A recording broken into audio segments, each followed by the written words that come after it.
Hello everyone, मेरा नाम है मनीषा और मैं आप सभी का स्वागत करती हूँ आपके अपने यूट्यूब चैनल एग्ज़ाम एक्सप्रेस में। तो सपनों के साथ और अपनों के साथ आइए मिल करके इस नए सफ़र की हम शुरुआत करते हैं। तो दोस्तों, जैसा कि मैंने आपसे कहा था, मैं जल्द ही सिलेबस के बारे में बात करूंगी और ये वीडियो में मैं पूरा सिलेबस बताऊंगी एसएससी जेई का। और अगर आपने पहले वाला वीडियो हमारा नहीं देखा है जहाँ पर मैंने ऑल अबाउट एसएससी जेई बात किया है, तो आप लिंक डिस्क्रिप्शन में चेक कर सकते हैं। मैंने लिंक दे दिया है, वहाँ पर आप जा कर के देख सकते हैं कि एलिजिबिलिटी क्राइटेरिया क्या है, कौन कौन से स्टूडेंट फॉर्म फिल कर सकते हैं, क्या एज लिमिट है, सब पे मैंने अच्छे से बात किया है। तो फ्रेंड्स, मेरा जेई 2018 में सिलेक्शन हुआ है और मेरा इलेक्ट्रिकल बैकग्राउंड है। मैंने ऑल इंडिया रैंक 15 हासिल किया था और मुझे CPWD डिपार्टमेंट अलॉट किया गया है फ्रेंड्स। और मेरा कोल इंडिया लिमिटेड में भी सिलेक्शन हो गया है at the post of management trainee electrical. तो आइए हम सिलेबस पे बात कर लेते हैं। तो देखिए, जैसे कि ये सिलेबस है, ये मैंने ऑफिशियल वेबसाइट से एसएससी की डाउनलोड की है, ssc.nic.in। चाहे तो आप ऑफिशियल वेबसाइट से भी डाउनलोड कर सकते हैं या फिर आप हमारे टेलीग्राम चैनल से भी जुड़ सकते हैं, जिसका भी लिंक मैंने डिस्क्रिप्शन में दे दिया है। वहाँ पर सारे अपडेट्स आते रहते हैं पीडीएफ फॉर्मेट में। डॉक्यूमेंट मैं अपलोड कर देती हूँ, तो आप देख सकते हैं। और आइए हम अब देखते हैं कि जूनियर इंजीनियर का सिलेबस क्या है। तो देखिए, जैसे कि मैंने हाईलाइट किया है, junior engineer civil mechanical electrical and quantity surveying and contract examination. तो ये पोस्ट है, जूनियर इंजीनियर की पोस्ट आप लोगों को अलॉट की जाएगी। तो फ्रेंड देखिए, यहाँ पर इंडिकेटिव सिलेबस लिखा हुआ है। तो चाहे आप देखिए सिविल से हो या फिर इलेक्ट्रिकल से हो या मैकेनिकल से हो, आप लोगों को पेपर 1 में 2 सेक्शन होते हैं, जिस पे जल्द ही मैं बात करूँगी स्कीम ऑफ एग्जामिनेशन क्या होता है। तो पेपर 1 में देखिए आप लोगों को 200 क्वेश्चन आते हैं, ऑब्जेक्टिव टाइप का होता है। और वहाँ पर आप लोगों को 100 नॉन टेक्निकल क्वेश्चन देखने को मिलेगा और 100 टेक्निकल क्वेश्चन को मिलेगा। अगर आप सिविल ब्रांच से हैं तो आप लोगों को सिविल के क्वेश्चन होगा, मैकेनिकल से हैं तो मैकेनिकल के MCQs क्वेश्चन होंगे, इलेक्ट्रिकल से हैं तो आप इलेक्ट्रिकल के क्वेश्चन देख पाएंगे। तो फ्रेंड्स, मेरा बैकग्राउंड इलेक्ट्रिकल है और तो जल्द ही हमारा फ्री वीडियो लेक्चर अपलोड होने वाला है, जो आप अगर किसी एग्ज़ाम के लिए तैयारी कर रहे हैं, चाहे वो गेट हो, चाहे वो स्टेट AE जेई हो, चाहे SSC जेई हो, आप बहुत ही अच्छे तरीके से पढ़ सकते हैं और अपना पूरा प्रिपरेशन एंजॉय कर सकते हैं। ठीक है, तो यहाँ पर आप देख लीजिए जनरल इंटेलिजेंस एंड रीजनिंग और जनरल अवेयरनेस। तो ये नॉन टेक आप लोगों को पूछा जाता है। 50 question general intelligence and reasoning से क्वेश्चन आप लोगों को पूछे जाते हैं और जनरल अवेयरनेस के 50 क्वेश्चन आते हैं। तो टोटल अगर मैं नॉन टेक की बात करूँ तो 100 क्वेश्चन आप लोगों को मिलता है। यहाँ पर देखिए सिलेबस मेंशन है। देखिए, यहाँ पर सिलेबस मेंशन है जनरल इंटेलिजेंस एंड रीजनिंग के। तो यहाँ पर आप देख सकते हैं जनरली वर्बल और नॉन वर्बल दोनों टाइप के क्वेश्चन आप लोगों को पूछा जाता है। और इस पर भी हम बात करेंगे, नॉन टेक्निकल के पूरे कोर्स लेकर के आएंगे, जिसमें आप एसएससी जेई के लिए और कोई भी अगर आप स्टेट AE जेई दे रहे हैं तो उसके लिए आप बहुत ही अच्छे तरीके से हमारा कोर्स देख सकते हैं। और देखिए, यहाँ जनरल अवेयरनेस है, तो जनरल अवेयरनेस में जनरली हम करंट अफेयर देखते हैं। क्वेश्चन पहले करंट अफेयर का नहीं ज़्यादा पूछा जाता है, लेकिन आज का सिनेरियो में करंट अफेयर के क्वेश्चन ज़्यादा पूछे जाते हैं। तो आप लोगों को उस पर भी अच्छे तरीके से फोकस करना है और कम से कम आप लोगों को 1 ईयर का करंट अफेयर पढ़ना ही चाहिए। और अगर कोई स्टूडेंट 6 मंथ का ही पढ़ के जाएगा तो भी चलेगा, लेकिन जनरली आप लोगों को 1 ईयर का कंप्लीट करके जाना होता है। ठीक है, जब मेरा सिलेक्शन हुआ था, जब मैं प्रिपरेशन कर रही थी, तो मैं ऑलमोस्ट 1 ईयर का जीके पढ़ करके गई थी, सॉरी करंट अफेयर में पढ़ के गई थी। तो आप लोगों से क्वेश्चन बन जाते हैं और थोड़ा बहुत क्वेश्चन छूट जाता है जनरल अवेयरनेस में, तो उससे कोई बात नहीं है। पूरा कोई अटैम्प्ट नहीं कर पाता है, क्योंकि जनरल अवेयरनेस बहुत ही वास्ट है। इसमें आप लोगों को हिस्ट्री पढ़ना होगा, जियोग्राफी, पॉलिटिक्स, पॉलिटी, इकोनॉमिक्स और साइंस एंड टेक्नोलॉजी। तो बहुत सारे टॉपिक हैं इससे और वैरायटीज़ बहुत हो जाती है, तो ये आप अच्छे से देख सकते हैं जनरल अवेयरनेस का। अब देखिए, यहाँ पर लिखा हुआ है, हाईलाइट किया मैंने, general engineering civil and structural electrical and mechanical. तो यहाँ पर देखिए, जो कट ऑफ भी बनता है एसएससी का, वो सिविल के स्टूडेंट के लिए अलग बनता है और इलेक्ट्रिकल और मैकेनिकल के लिए एक कंबाइन कट ऑफ बनती है और कंबाइन सीटें भी होती हैं। ठीक है फ्रेंड्स, तो यहाँ पर देख लीजिए सिविल का।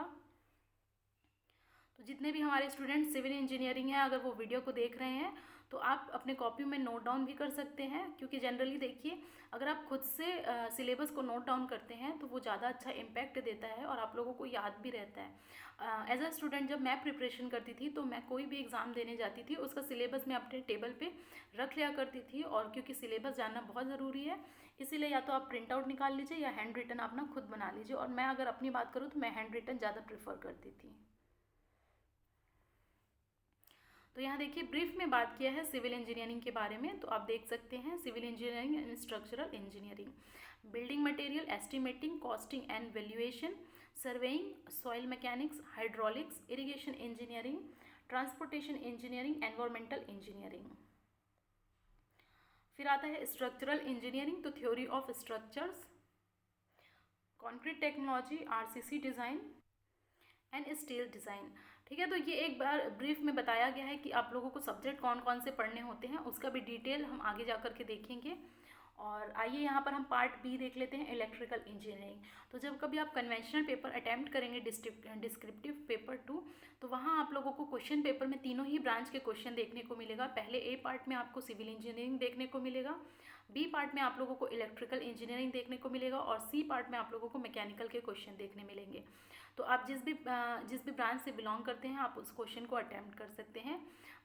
अगर आप मेंस की तैयारी करना चाहते हैं फ्रेंड, तो जल्दी हमारा वीडियो लेक्चर अपलोड होने वाला है, खास मेंस के लिए डिज़ाइन करेंगे। और अगर आपको स्पेसिफिक सब्जेक्ट पढ़ना चाहते हैं तो आप कमेंट करके कमेंट बॉक्स में बता सकते हैं हमसे। आइए इलेक्ट्रिकल के टॉपिक्स हम देख लेते हैं, कौन कौन से सब्जेक्ट आप लोगों को पढ़ने होते हैं। तो यहाँ पर देखिए बेसिक कंसेप्ट है, बहुत ही इजी क्वेश्चन है, बहुत ही बेसिक क्वेश्चन इससे पूछता है। और एसएससी का जनरली लेवल डिप्लोमा लेवल का होता है, गेट लेवल का नहीं होता है। तो क्योंकि डिप्लोमा और बीटेक दोनों ही कैंडिडेट अलाउ होते हैं तो इसमें क्वेश्चन लेवल ठीक होता है। और लेकिन ऐसा भी नहीं है, क्योंकि पहले स्टूडेंट क्या करते थे, जेबी गुप्ता रट लेते थे और वहाँ से जाकर के क्वेश्चन सॉल्व कर लेते थे। तो लेकिन अब अभी हम देखें तो अभी ऐसा नहीं है। अभी सिर्फ आप जेबी गुप्ता से पढ़ के जाएंगे तो आप लोगों का काम नहीं चलने वाला है, आपको पूरे कॉन्सेप्ट क्लियर होने चाहिए तभी आप लोगों से क्वेश्चन बनेंगे। तो आइए हम और देख लेते हैं। तो देखिए यहाँ पर बेसिक कंसेप्ट है, सर्किट लॉ है। तो जितने भी हम बेसिक लॉज पढ़ते हैं, KVL, KCL, Norton, Thevenin, maximum power transfer theorem, superposition theorem, यहाँ पर आप लोग से डिस्कस कराया जाएगा। और इससे मेनली ये सर्किट थ्योरी है, नेटवर्क थ्योरी है, इससे न्यूमेरिकल क्वेश्चन ज़्यादा आप लोगों से पूछे जाते हैं। तो न्यूमेरिकल पे आप लोगों का कमांड होना चाहिए। बहुत ही ईजी क्वेश्चन पूछा जाता है, एकदम बिल्कुल सिंपल, लेकिन आप लोगों का अगर कमांड होगा तभी आप क्वेश्चन को सॉल्व कर सकते हैं। फिर आते हैं मैग्नेटिक सर्किट में। तो मैग्नेटिक सर्किट में बिल्कुल बेसिक टॉपिक है। एसी फंडामेंटल बहुत ही इंपॉर्टेंट है, हर साल क्वेश्चन पूछे जाते हैं एसी फंडामेंटल से। और कितने क्वेश्चन वेटेज कितना है वो सब पे मैं नेक्स्ट वीडियो में बात करूँगी। उसके बाद हम पढ़ते हैं measurement and measuring instrument, electrical machine पढ़ते हैं हम, फ्रैक्शनल किलोवाट मोटर्स पढ़ते हैं, and single phase induction motor. तो देखिए यहाँ पर अगर मैं बात करूँ तो मोटर को अलग अलग डिस्कस कराया। तो देखिए यहाँ पर इलेक्ट्रिकल मशीन के अंदर बहुत सारे, वैसे तो हम बेसिकली 4 मशीन पढ़ते हैं, DC machine, transformer, synchronous machine and induction machine. तो यहाँ पर ये सिंगल फेस इंडक्शन मोटर को फ्रैक्शनल किलोवाट मोटर भी कहा जाता है, इसलिए यहाँ पर फ्रैक्शनल किलोवाट मोटर लिख दिया गया है। और फिर जनरेशन, ट्रांसमिशन एंड डिस्ट्रीब्यूशन, तो ये जनरली पावर सिस्टम का पूरा पार्ट होता है। तो उसको 3 पार्ट में डिवाइड करके यहाँ पर पावर सिस्टम ना लिख करके जनरेशन, ट्रांसमिशन एंड डिस्ट्रीब्यूशन लिख दिया गया है। उसके बाद आता है एस्टिमेशन एंड कॉस्टिंग। तो ये टॉपिक आप लोगों के लिए उतना इंपॉर्टेंट नहीं है, एक आध क्वेश्चन पूछे जाते हैं इस टॉपिक से, तो अगर आप इसको स्किप भी करते हैं तो कोई दिक्कत की बात नहीं है। और उसके बाद आता है यूटिलाइजेशन एंड इलेक्ट्रिकल इंजीनियरिंग। तो देखिए इससे भी 2-3 क्वेश्चन पूछे जाते हैं, बट अगर आप पढ़ेंगे तो आप अच्छा स्कोर कर पाएंगे, क्योंकि कंपटीशन बहुत ज़्यादा है। तो आप लोगों को टेक्निकल बहुत ही अच्छा स्ट्रॉन्ग होना चाहिए, रीजनिंग आप लोगों की बहुत स्ट्रॉन्ग होनी चाहिए, जनरल अवेयरनेस थोड़ा बहुत कम भी चलेगा, क्योंकि बहुत सारे स्टूडेंट हैं जो रीजनिंग और टेक्निकल में स्कोर करते हैं बहुत अच्छा, और जीके में भी करते हैं, लेकिन 25-30 क्वेश्चन से जनरली ज़्यादा स्टूडेंट नहीं कर पाते हैं। एंड उसके बाद आता है बेसिक इलेक्ट्रॉनिक्स। तो बेसिक इलेक्ट्रॉनिक्स बिल्कुल ना छोड़ें, ये मैं एडवाइस करूँगी आप जितने भी इलेक्ट्रिकल स्टूडेंट हैं, क्योंकि आप लोगों को इलेक्ट्रॉनिक्स पढ़ना उतना अच्छा नहीं लगता है, मुझे भी उतना अच्छा नहीं लगता था, लेकिन फिर भी मैं पढ़ के गई थी, क्योंकि स्कोर अच्छा करना होता है तो आप लोगों को ये पढ़ना बहुत ज़रूरी है। तो प्लीज़ इसे स्किप ना करें, बेसिक इलेक्ट्रॉनिक्स अच्छे से पढ़ के जाएँ, प्री के लिए पढ़ के जाएँ, और अगर आप मेंस की तैयारी कर रहे हैं तो मेंस के लिए भी बहुत अच्छे तरीके से पढ़ के जाएँ। देखिए बिल्कुल बेसिक इलेक्ट्रॉनिक्स में पूछा जाता है, कोई भी एडवांस लेवल नहीं पूछा जाता है, तो प्लीज़ इसे स्किप ना करें आप। अब आते हैं देखिए मैकेनिकल पार्ट सी में। तो देखिए मैकेनिकल इंजीनियरिंग यहाँ पार्ट सी में रखा गया है। यहाँ लिखा हुआ है theory of machine and machine design, engineering mechanics and strength of material, जिसे हम सॉम बोलते हैं। तो मुझे उतना ज़्यादा तो मैकेनिकल का आइडिया नहीं है, मैं इलेक्ट्रिकल के बारे में बता सकती हूँ अच्छे तरीके से। जितने भी मैकेनिकल स्टूडेंट देख रहे हैं वो डाउनलोड कर सकते हैं। और देखिए उसका भी सब टॉपिक बहुत सारा यहाँ मेंशन है, आप अच्छे तरीके से देख लीजिए। फिर आते हैं, आइए देखिए पार्ट 2, पार्ट ए बोल रहा है सिविल एंड स्ट्रक्चरल। तो यहाँ पर देखिए मैं एक एक बार सब्जेक्ट रीड कर देती हूँ, क्योंकि टॉपिक बहुत ही बड़ा है। आप इसका प्रिंट आउट निकाल करके देख सकते हैं। बिल्डिंग मटेरियल आप लोगों को पढ़ना होता है, एस्टिमेशन कॉस्टिंग एंड वैल्यूएशन पढ़ना होता है। इलेक्ट्रिकल में भी पढ़ना होता है एस्टिमेशन कॉस्टिंग, लेकिन हमारा डिफरेंट होता है थोड़ा। यहाँ पर आप लोगों का कोर्स ज़्यादा है, हमारा कम है।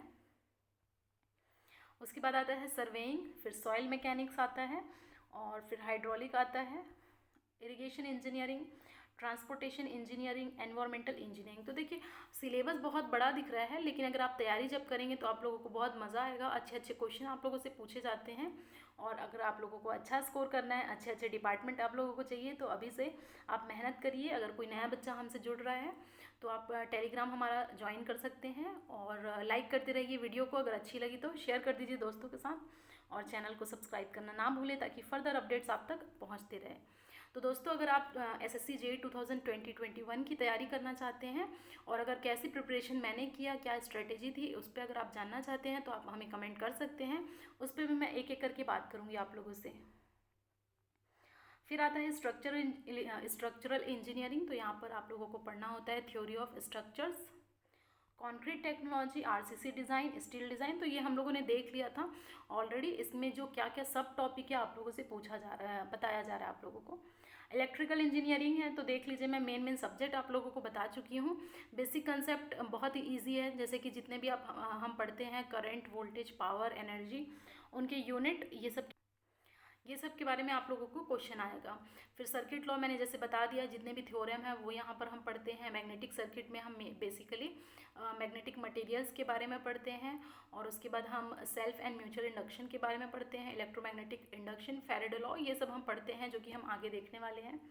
एसी फंडामेंटल बहुत ही इंपॉर्टेंट है। यहाँ पर मैं बहुत अच्छे अच्छे ट्रिक बताऊंगी आप लोगों को कि कैसे आप चुटकियों में RMS value, average value calculate कर सकते हैं, और रेजोनेंस का केस बहुत इंपॉर्टेंट होता है इस टॉपिक से, तो आप प्लीज़ इसे स्किप मत करिए। Measurement and measuring instrumentation. तो देखिए इससे most of the question theoretical बनता है, वन लाइनर क्वेश्चन पूछे जाते हैं, बिल्कुल सिंपल पूछे जाते हैं। और आप मेंस के लिए तैयारी कर रहे हैं तो मेंस में इसमें भी थ्योरेटिकल पूरा क्वेश्चन पूछे जाते हैं। लेकिन आप लोगों को इस सब्जेक्ट के लिए खास बात ये रखनी है कि आप लोगों को डायग्राम बहुत अच्छे से आना चाहिए। तो डायग्राम की आप प्रैक्टिस बहुत अच्छे तरीके से करिए, तभी आप अच्छा स्कोर कर पाएंगे मेंस में। तो फ्रेंड्स मेरा मेंस का स्कोर था 245 आउट ऑफ 300, जो कि अच्छा स्कोर था। और अगर आप कैसे जानना चाहते हैं मैंने कैसे मेंस की तैयारी की, तो आप कमेंट सेक्शन में कमेंट कर सकते हैं। आइए फिर देखते हैं हम इलेक्ट्रिकल मशीन। तो इलेक्ट्रिकल मशीन बहुत ही ज़्यादा वास्ट होता है, एक एक करके हम बात करेंगे। DC machine, transformer, synchronous machine, induction machine, तो सबके बारे में हम देख सकते हैं। यहाँ पर बहुत सारे टेस्ट परफॉर्म होते हैं, तो इसमें से आप लोगों को बहुत ही ज़्यादा वेटेज होता है, आप बिल्कुल स्किप नहीं कर सकते हैं, क्योंकि कोर सब्जेक्ट होता है इलेक्ट्रिकल स्टूडेंट के लिए ये। तो यहाँ पर देखिए आप लोगों को थ्योरेटिकल और न्यूमेरिकल दोनों ही क्वेश्चन पूछे जाते हैं। सिंगल फेस इंडक्शन मोटर से सिर्फ थ्योरेटिकल क्वेश्चन आता है, बहुत इंपॉर्टेंट टॉपिक होता है। और जितने भी एप्लीकेशन बेस्ड क्वेश्चन हैं वो इस टॉपिक से पूछे जाते हैं। जैसे सीलिंग फैन में आप लोगों के कौन से मोटर यूज़ किए जाते हैं, मिक्सर ग्राइंडर में कौन से मोटर यूज़ किए जाते हैं, टॉयज़ में कौन से मोटर यूज़ किए जाते हैं, इस टाइप का क्वेश्चन आप लोग को जनरली इस टॉपिक से पूछा जाता है। फिर आता है हमारा सिंक्रोनस मशीन। तो इसमें भी बहुत सारा टॉपिक लिखा हुआ है, देख लीजिए, बहुत इंपॉर्टेंट मशीन है। और transmission, generation, transmission and distribution, तो ये पूरा पावर सिस्टम है, बहुत ही बड़ा होता है। मोस्ट ऑफ द क्वेश्चन इससे थ्योरेटिकल पूछे जाते हैं। एस्टिमेशन एंड कॉस्टिंग, तो ये ज़्यादा इंपॉर्टेंट नहीं है, इसमें सिर्फ आप लोगों को IR रूल्स वगैरह थोड़ा बहुत पढ़ने होते हैं। और utilization of electrical engineering important होता है, इसमें आप लोगों को बहुत सारे टॉपिक ऐसे होते हैं, इल्यूमिनेशन, हीटिंग, यहाँ से क्वेश्चन ज़्यादा पूछे जाते हैं। बेसिक इलेक्ट्रॉनिक्स, तो जैसे कि मैंने कहा, आप बिल्कुल भी स्किप नहीं कर सकते हैं, बिल्कुल डायोड से क्वेश्चन, PN जंक्शन से, ट्रांजिस्टर से क्वेश्चन पूछे जाते हैं। तो फ्रेंड्स देख लीजिए, ये पूरा सिलेबस मैंने डिस्कस किया है, आप चाहें तो नोट डाउन कर लीजिए या फिर इसका प्रिंट आउट निकाल करके हमारे टेलीग्राम चैनल से जुड़ सकते हैं, वहाँ पर मैंने इसका PDF अपलोड कर दिया है। और फ्रेंड्स आप देख लीजिए, मैकेनिकल से हैं तो ये पूरा सिलेबस है मैकेनिकल का, तो आप देख सकते हैं ये सिलेबस मैंने पूरा डिस्कस किया। ठीक है फ्रेंड्स, तो देखिए अगर आप तैयारी कर रहे हैं तो आप लोगों के लिए बहुत इंपॉर्टेंट है सिलेबस को नोट डाउन करना। तो अगर वीडियो अच्छी लगे तो लाइक कर दीजिए, शेयर कर दीजिए दोस्तों के साथ, और चैनल को सब्सक्राइब करना ना भूलें ताकि फर्दर अपडेट्स आप तक पहुंच सके। Thank you very much friend, मिलते हैं हमारे नेक्स्ट वीडियो में।